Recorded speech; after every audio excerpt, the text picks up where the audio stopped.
Good evening, Felicia. How are you? Can you hear me, Felicia? Good evening, Mr. Collins. Yes, I can. Can you hear me? I can hear you. Can we make a slight adjustment? Hello? Hi. Can you Awesome. hear can you hear me? Can you hear me? Yes, I All can. right. Let's make a slight adjustment with the cover of your Yes, I can. there seemed to be a delay.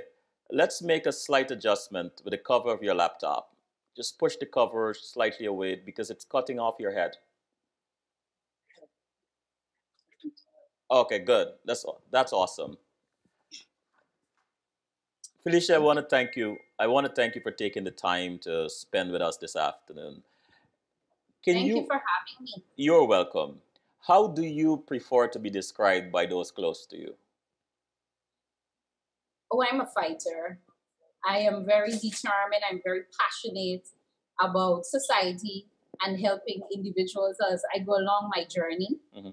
Um, I'm very simple, I try to be as transparent as possible in everything that I do. And overall, I'm just a cool person. We are interested in your works with SureGig in human resource training. What is SureGig and how did it all start? Okay. So sure, Gig is a company that was established to tackle one of our major social issues here in Guyana, and that is employment. Mhm. It is a concept that was developed over 2 years. It was something that I was working on while I was working for a BPO company here in Guyana. Because my decision, I said to myself, I want to start something, but I just didn't want to start a business per se, just to be making money. Mm. I wanted it to be a venture whereby, yes, it must be for profit because we will have a team, we'll need to cover and all of that, but it must make a difference. We must be impacting lives. It must create change within Guyana because there are so many things happening here with our youths and so forth. And I know, of course, the government is trying and all of that. But I think as citizens, we can do so much more to help ourselves as opposed to just sit down depending on the government for everything. Because I have a policy, the government will do what they need to do, you need to do what you need to do. By saying that, Sure Gig was aborted. Early in the business, we started focusing mainly on recruitment. And then after dealing with a lot of applicants, we realized that there were more issues as it relates to development, self-development, the way persons package themselves. We started noticing why a lot of persons, when they send out these applications, these CVs, they're not even getting called because many of them, they're not ready, right? And so we developed our training and development department. Those guys, they are responsible for um, conceptualizing or formulating any bit of training that can help our youths. Then we have our service team that whereby we do work, for other companies, thus providing some form of employment for our youths, be it part-time or full-time employment. Was So this in a nutshell, that is what Surely is all about. what was it important to you to provide employment for other young people like yourself? Yes, it was so important because one of the things that I've seen, and I know for a fact, a lot of the kids that are at disadvantage, or the youths, I should say, is the persons coming out from the university. Um, and there are many factors leading up to why they're unable to get the type of employment that they want. Because many of them, when they come out from the university with their degrees, they don't have any experience. They may have that degree, but they have no experience. And so you find a company, they will not make you a manager if you just have a degree, but you have no experience managing anybody. So you find those are some disadvantages that they have. For the young persons that may come out from school after writing CXC and all of that, I think there are a lot of misconceptualized theories in their head as it relates to when you leave school, what you're entitled to. For last year, I had an encounter with an applicant. He was just about 16 or 17. Recently wrote CX. He was lucky or fortunate enough to get about 7 subjects. And so he reached out to us, of course, for employment. And we were about to place him with a client. And he said something to me that really troubled my spirit. He said, because they were offering at that time a certain amount, and he said, I cannot work for that. He said, if I'm to take the job, they need to be paying me almost close to 100,000. He was actually saying, and that thing, it blew my mind. I was like, you only have CXC, right? You don't have any experiences yet. Why can't why can't you start here and work your way towards whatever it is you want to accomplish? And so I tried speaking to him. We tried talking to these young people, but there's this get rich now or die trying situation that's happening with our youths, and I am so scared for them. And I'm older than they are, and I've been through various stages in life as it relates to employment and all of that, but they're just not getting it. So I think one of the things we need to do as early as from secondary school, especially dealing with the students that will be coming out from CXC and entering into the world of work, is to educate them on what to expect and how they should approach their career development path. I think that is very crucial. As it relates to the persons at the university, I think we can do a lot more internships, do maybe some attachments or so forth, see if it's possible while they're studying to have them doing something. So while you're increasing that knowledge, you're actually doing the practical work. Thus, when you graduate, you make yourself a bit more marketable. Company, they look upon you and be like, okay, so this person have a little experience, even if it's internship. What are some of the challenges you faced when you first started SureGig? There were many challenges. Oh boy. The support system for young entrepreneurs in Guyana is so bad. It's so sad. One of the biggest challenges for us was finding an affordable space to rent. Mm-hmm. The price was too much for someone who's now getting into the business setting. And then luckily for us, we met Mr. Elder Marks, who's the co-founder for We Own Space. Now, We Own Space, they provide that environment for young entrepreneurs if you're not able to afford that expensive rental fee. It's a very nice, clean, healthy space, nice AC. Everything comes with the space. The rental, the subscription, very fairly. So we're able to utilize that. Apart from space, getting companies to support you, to come on board with you as clients for you to do recruitment for them. They want you to do the recruitment, but they do not want to pay. Right? That when we started, because in July of this year, the 8th, we launched our job readiness and self-development initiative in Bartica to get sponsorship, to get persons to come on board. It was so hard. And like my previous colleague, we had to go through a transition phase whereby we had to put a stop on things and actually restructure the business. So there were a lot of reshuffling that happened. But I can safely say after that reshuffle, we've seen a lot of improvement also on our end. So there are many challenges in terms of, but registering the business wasn't hard for us. But in terms of GRA and NIS, and the stress was too much. But of course, once you have a passion for what you do and you're focusing, you're dedicated and you're not money driven, because if you're money driven and then you're not making any money, then you will quit because you're all about the money. But if you're about impacting lives, making change, just, doing something different from the traditional entrepreneurs or persons who are after money, then you keep going despite these obstacles. So there were many, many, many, even with applicants and all of that, but we just keep going. So how did you strike that balance between needing to earn a living and also your vision or your commitment to empowering young people and training them and preparing them for the job environment? Can you say that again? I missed the first part of the How question. did you strike that balance between needing to earn a living and your passion, your vision for empowering young people, preparing them for the job space? Oh, okay. So as an individual, I'm multi-talented. So I've been a freelancer for almost 3 years now. And I've used that platform. It's whereby you use different platforms online and you provide services for other companies. And you make money, you make good money, right? So that was one of my ways of providing. I had, of course, my family supporting me and my loved ones. So I was able to support myself while the business grows. So I was able to focus only and solely on helping individuals. Now, one of the greatest challenges that I had to live up to or face was getting persons employment with companies that would pay them fair. because you find a lot of the companies, they don't want to compensate persons for work they do, or they want to underpay them and all of that. And of course, a lot of persons, they're aware of them, so they won't want to go to those companies. So you find that it's a lot of back and forth, pulling and tugging. For me, when I sit down and I look at everything that is happening in Guyana with our youths and with businesses and everything, it's a situation that's across the board.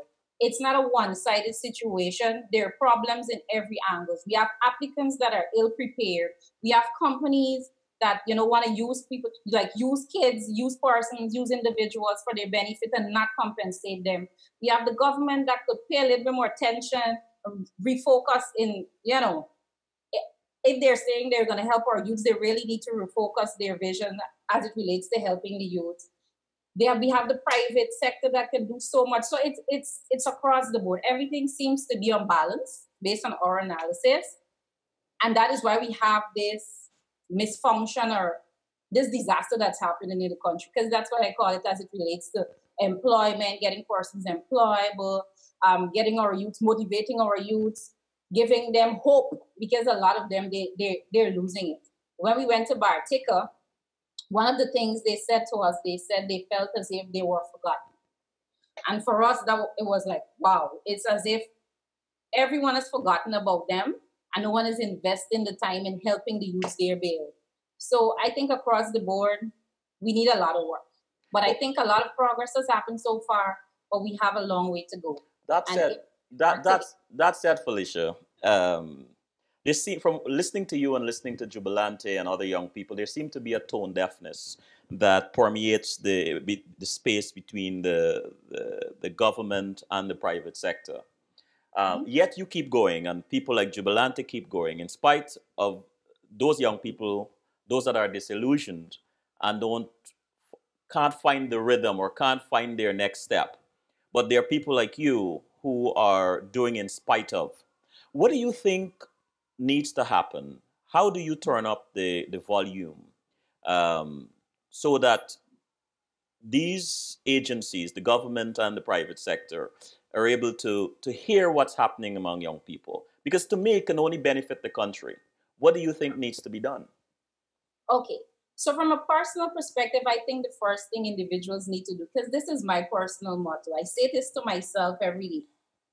You as an individual must decide to purposely and intentionally invest in yourself.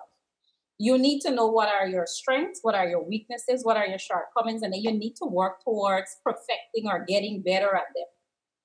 When it comes to the government, I believe they should create a panel or they should have some sort of discussion with young entrepreneurs. Hear their idea. I think they're disconnected from the youth. They're disconnected from the people.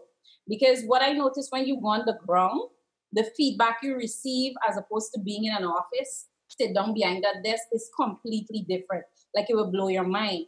And our leaders, they are so busy that I believe they have become a little bit disconnected from our youths. So they're hearing, but they're not listening. They're hearing, oh, these are the concerns, but they're not listening. So you find the youth, they're getting frustrated. So I think they need to create platforms whereby you can hear the concerns of the people, come on the ground, meet with the people, hear the concerns of the people, hear the concerns of the youths, especially because those are the ones that are really crying out right now. And then let us sit down and let us decide together what sort of programs or what can we do to benefit all of the youths of Guyana, not just some of the youths. That is what I think needs to be done. As it relates to the private sector, I think they should really help our youths, our young entrepreneurs especially. Because if you find when you start a business here in Guyana, if you're to go to them and you're to pitch your business or your service and you're to say, so this is what I have to offer, would you be interested? They wouldn't even take the time out to say, okay, let us give them a try to see what they can offer. When we go to companies outside of Guyana, international companies, like for us, one of our biggest clients that give us the opportunity to actually show them what we can do, what Guyanese or Guyanese youths have to offer, is an international company. And it's so sad because your own people don't want to do that. And they were able to say, okay, so we don't know what you guys could do. We don't know if you could do the work, but we're going to give you the opportunity. And we were able to go in we were able to dedicate ourselves and be focused and show that company that Guyana has talent, and not only we have talent, but we have very well-educated youths that if they put their minds to things, they will just do amazing stuff. We were able to keep that client. We still have that client with us, and we are growing. We are growing, and that client has become one of our major clients. So I think the private sector, they really need to come on board, see what the youths are offering, see what the young entrepreneurs are offering. Give them a chance. If you don't give us a chance, then we can't show you what we have to offer. And it's so sad when we have to go out of the country and then you have clients or you have companies that are willing to say, okay, so I don't know what you can do, but let us give it a try. What do you say to those? What do you say to those who say, well, maybe it's a marketing issue that we don't know? And when I say we, I'm talking about the private sector collective. We don't know you exist, and we don't know what is it you're really doing. What do you say to those who propose that sort of argument? What I would say to them is that is a misconception based on my knowledge. Because when we started, we sent out over 150 letters, and that was our copy. That wasn't even emails. We didn't even touch emails. So to as many companies in Guyana as we possibly could think of. That is something coming on your desk that you can open and you can read. They didn't even give us the time of the day. They did not give us the time of the day. Let me go. Let me. It has nothing to do with marketing for me, because these same companies, they go and they subcontract or they contract companies outside of Guyana to offer them the same service that a young entrepreneur in Guyana could offer them for a cheaper price. Because you're going to go over there and you're going to be paying $20, $30 an hour and all of that. And we can offer you the same service and maybe even at a better quality, cheaper. But, they just want to go. Let me. I like how this is going so far. The Wi-Fi has been good. In the chat room, Delano Raphael said there is nothing wrong with being money driven. Banks are money driven, yet everyone uses them. If you're not in money driven, you're not in business. We need to change this mentality in Guyana. I totally agree with him on this. Yes, we must also be committed to community building and doing good for society, but financial accounting is the major part of business. Talking about the government and the private sector to some degree, hearing but not listening, if we were able to arrange a conversation with any of these bodies, say the government or so on, would you be willing to participate in that? Yes, I'll be there. They just have to tell me the time and the date, and I'll be there. All right. What motivates you, Filisha? What motivates me? Being in the position to make a difference. That is what drives me, to be honest. It's like I would see a need, and then I would start thinking how I can meet that need, how I can help those individuals. And I was listening to something you were saying just now about a comment that was made in the chat where they're talking about, business have to make profit and all of that. I do agree, because of course we will have a team that we will need to cover. We will need to pay people for hours they work and all of that.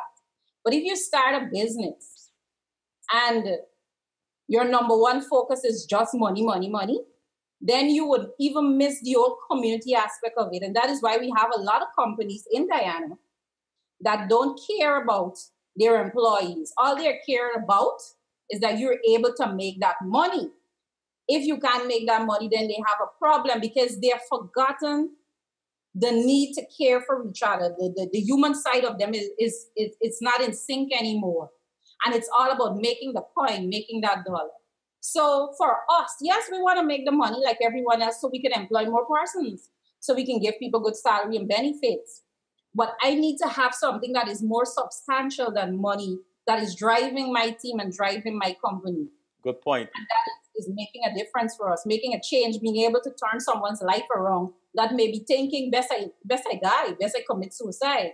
For me, that is what is important. The money will come. Yeah. The money is going to come, and it's going to come overflowing. Filisha, but you must have a bigger purpose. Filisha, who is your typical client? And I'm asking this because I wonder, do you engage the parents sometimes, or you just only go directly to the young people? Oh yeah, I do engage the parents. From time to time, you find some parents, they will come in with the kids to us. And they would, of course, have a discussion with us. We would tell them, so this is what we have, and they would say why they don't want their daughter, their son to go there. And, they will explain things to us. So it's across the board. Sometimes we deal with the parents, sometimes we deal with the applicants themselves. Mm-hmm. It just depends on age range and all of that. What are you telling these young people to get their attention? So one of the things that we tell a lot of young people that we engage in is that you need to make yourself market ready. It's not just having CXC or having a degree isn't enough anymore. Before, maybe that was it, but now you find clients, they're demanding skills. Like they come and they ask you, so okay, you have all these academic achievements, but what can you do? What skill set do you have? And they're not talking about soft skills, only being able to communicate and all of that. But what are the skills? Like, why should I take you on my team? What are you bringing that will be an asset for us? So we try to tell them you need to invest in yourself. Whatever little job you can get, use it. As I like to say, you have to work the system until the system can work for you. Whatever is there, you need to do it until whatever it is you want becomes available. Because while doing it, you will develop skills. If you apply yourself the right way, if you're smart enough when you go on a job to not just focus, at the end of the month, they're going to pay me, but to actually look and see what you can learn, ask questions. How do I do this? That is how you acquire skill. That is how you get to know to do stuff. So that is one of the things we sit down, like we have a lot of open sessions that we kept during this year. We invited a lot of them, signify they wanted to come. But then when the sessions are there, persons, they do not invest, they do not show up. We have a few. And for the few persons that we have that come out, it was great. Persons come up to us and they said, thank you so much. No one has ever sat and spoke with us like that. And we do appreciate it and all of that. Because I think our youths, they're really struggling because of lack of knowledge. And because a lot of persons are not taking the time out to take someone under your wings and mentor them. I know the youths can be challenging. Trust me, they're not easy, boy. They're at a different level. But, just try. Think of them as your kids. Take someone under your wing and help guide them, encourage them, motivate them. That is going to take them a very long way. Now, they feel as if they're forgotten. How did you become so humanity-driven? So, let me see if I can make it very short. So I got my son, because I have a son, he's 17. And I got my son at the age of 15. Right?